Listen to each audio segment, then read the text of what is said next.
In the time of Rasulullah sallallahu alaihi wasallam and until now, a lot of things have been attributed to Sayyidina Sulaiman alayhi salam, which are untrue. One of which is magic. There are some of al-Yahud, the Jews, who attribute magic to Sayyidina Sulaiman. And the whole story of the temple also is attributed to Sayyidina Sulaiman alayhi salam.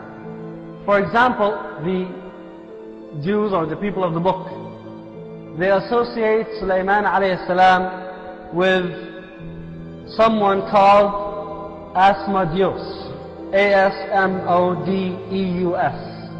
And this Asmodeus was the chief of the devils. And they associate him with Sayyidina Sulaiman alayhi salam, and they say that this devil, chief of the devils, was the one who assisted Sulaiman in building and constructing, and he is the one who used to tutor and teach Sulaiman magic, and to teach him many of the skills that they say Sulaiman had. And you would find that many cults and movements, they attach themselves to Sulaiman.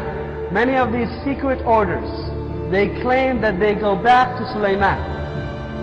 And the most famous of them is the Masonic movement, Masoni, the Freemasons.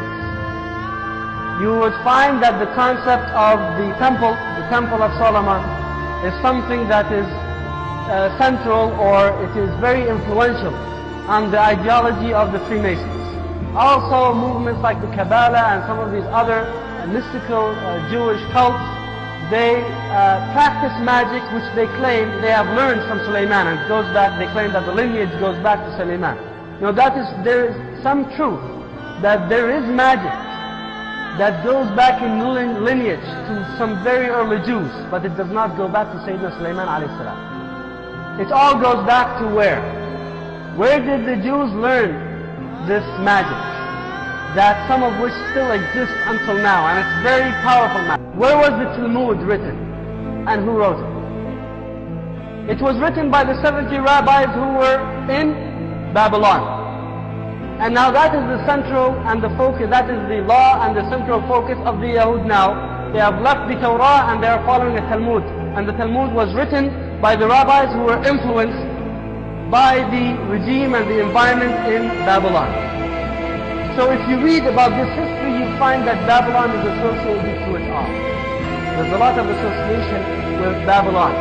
A Talmud came out of there, and magic, and these secret orders, they came from Babylon, rather than from Sayyidina Sulaiman, even though they attributed to Sayyidina Sulaiman. True, that which is above is like to that which is below, and that which is below is like to that which is above, to accomplish the miracles of one thing. Based upon this profound revelation, the Magi of classical times, the later medieval sorcerers, and the Renaissance magicians believed that the human mind was a miniature functioning model of the vast universe itself.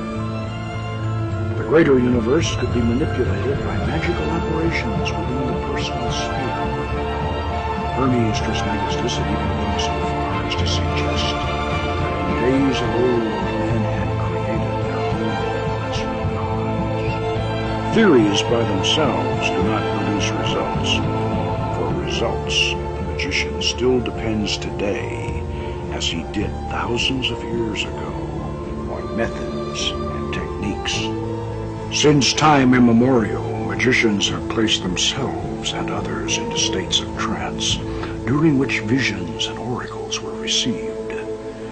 We now know that this process was hypnotic, and that all the phenomenon we have come to associate with modern hypnosis was in fact known and practiced by ancient sorcerers under the guise of fascination, spellcasting, and enchantment.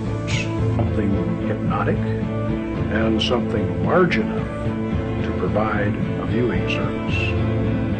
Yes, the speculum, the dark mirror, and what better entrance into those caverns measureless to man, the poet Coleridge had envisioned in his mystic eye. It had to be the dark mirror. But how to use it? How to make it actually work, I asked myself. And then something that I had read the year before jogged my memory. Something about the use of dark mirrors in the Far East. The final clue had been sitting on my bookshelf all the time. The book was called Tantra, the Yoga of Sex by Omar Garrison. In this work, the author described an ancient Oriental method of invoking the images of previous incarnations from the reflection of one's own face in a dark mirror flanked by candles. As I reread this section of Garrison's book, I felt a shiver of excitement. Guardians of the waters, golden dawn style, invoking ritual of lesser liberty, and fusion ceremony would employ the vanishing version of the same ritual to close and seal toward the worlds.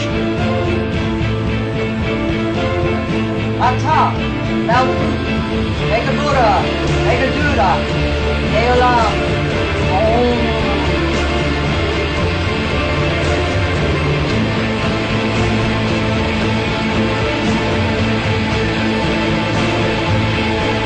Amasha Om.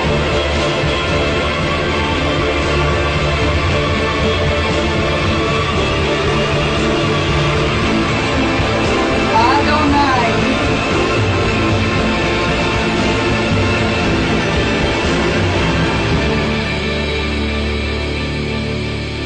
Ahia.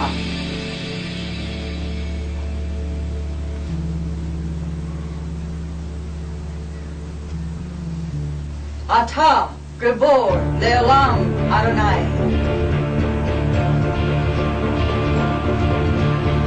Before me, Raphael. Behind me, Gabriel.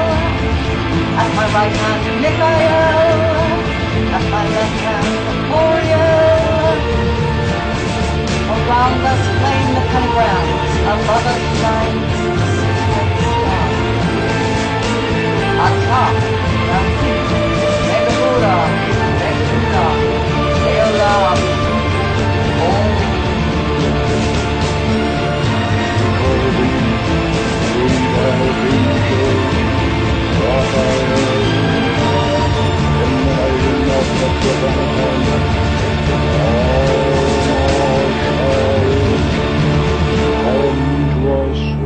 Guardian of the Eastern Quadrant, Master Teacher.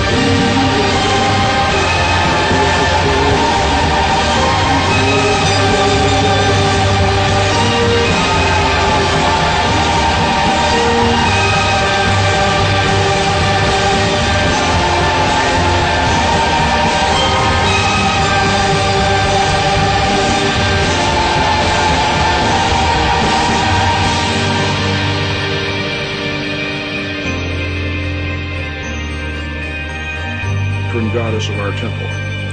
It was in her honor and through her inspiration that I founded the Order of the Temple of Astarte in 1970 to properly teach Solomon's magic to worthy students of the art.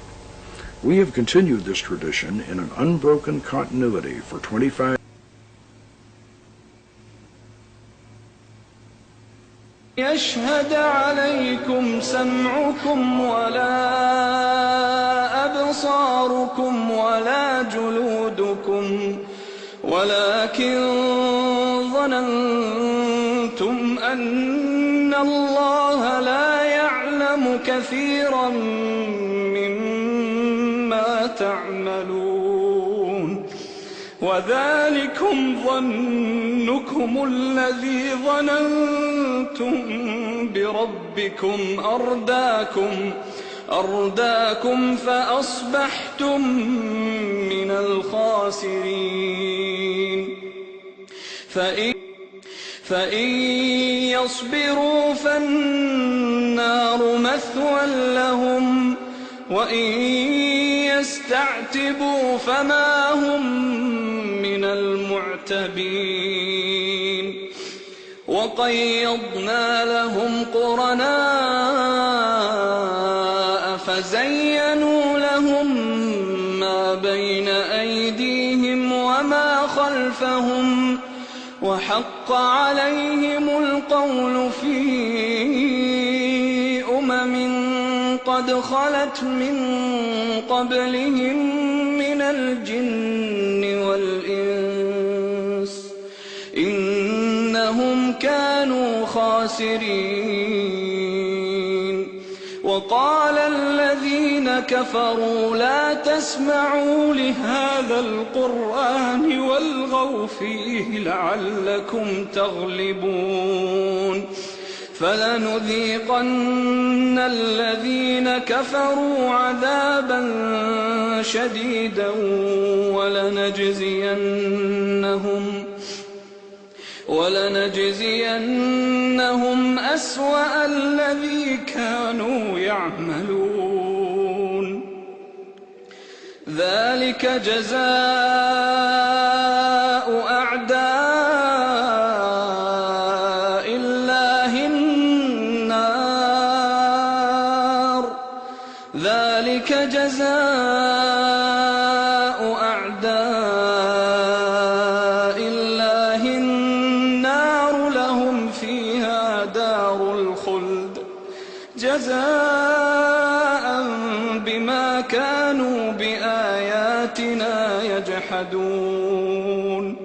وقال الذين كفروا ربنا أرنا الذين أضلانا من الجن والإنس نجعلهما تحت أقدامنا ليكونا من الأسفلين.